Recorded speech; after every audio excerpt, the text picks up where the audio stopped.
Hi, I'm Andrew Juskaitis here from the marketing department here at Giant Bicycles. We're here at the 2012 outdoor demo, and we, Giant, are showcasing a new bike here to consumers and to some of the dealers. We're talking about the new Trance X 29er, and this is a bike we just really recently launched. Really, this is one of the first times we're showing it out here to the consumers and dealers. And one of the secrets to this bike really is all about the geometry, right? With a 29er layout, one of the tricks we wanted to do was not just turn our venerable, our very successful Trance X into a 29er. We needed to really figure out the geometry. We couldn't just slap on 29er wheels on a standard Trance X and call it good. We really needed to think about the bike from the wheels up in designing this new bike. So while this has the Trance X name, really doesn't share anything in terms of geometry with the original Trance X, which was a 26-inch wheel bike. Some of the secrets to this bike were really the goals with it. We wanted to keep it fast and flickable, meaning when you're riding single track on a lot of 29ers, a lot of our competition, in order to fit those 29-inch wheels, you end up with a wheelbase that's really, really long. And that really long wheelbase ends up kind of with a school bus type of feel to it. You can't flick it around, you can't skip it around when you're riding tight single track.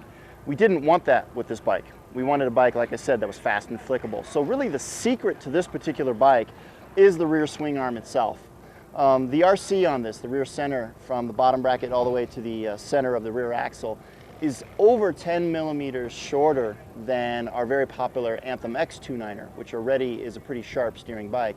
We really wanted to shorten that RC because with a shorter RC, the rear wheel gets tucked in underneath the rider a lot tighter and gives it that fast and flickable feeling to the ride.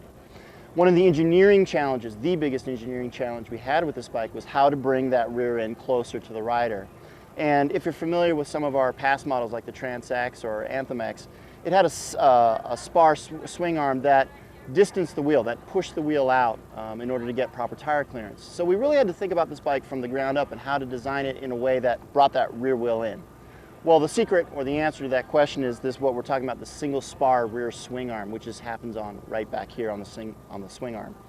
It allows the spar to be moved off to the side and allows the rear wheel to be brought in even tighter to the seat tube than our Anthem X. Like I said, 10 millimeters tighter. That shortens the RC, that brings the rear wheel in, and that makes the bike a lot shorter overall length than a lot of our competitors, making it fast and flickable. Another thing you've seen here is we've really angled the seat tube here. And while it looks very, very angled, effectively it's a 73-degree seat tube angle. But you've noticed we've really stepped it in to, again, give that tire clearance, give that clearance to allow to bring the rear wheel in tighter than ever before. So overall, this bike is a 5-inch travel bike, always uses our Maestro suspension. It's fast, it's flickable, it's fun. We're demoing it out here in the desert. We've gotten great feedback on it. This is really the new definition of what is the traditional mountain bike. I mean, you can pretty much ride it in all types of terrain. It's really easy to ride uphill. It's a lot of fun to ride downhill. Even in the desert out here, flickering around cactus and rocks, it's a blast to ride. So this is the Trance X 29 for 2013, and we're proud to launch it here at Outdoor Demo.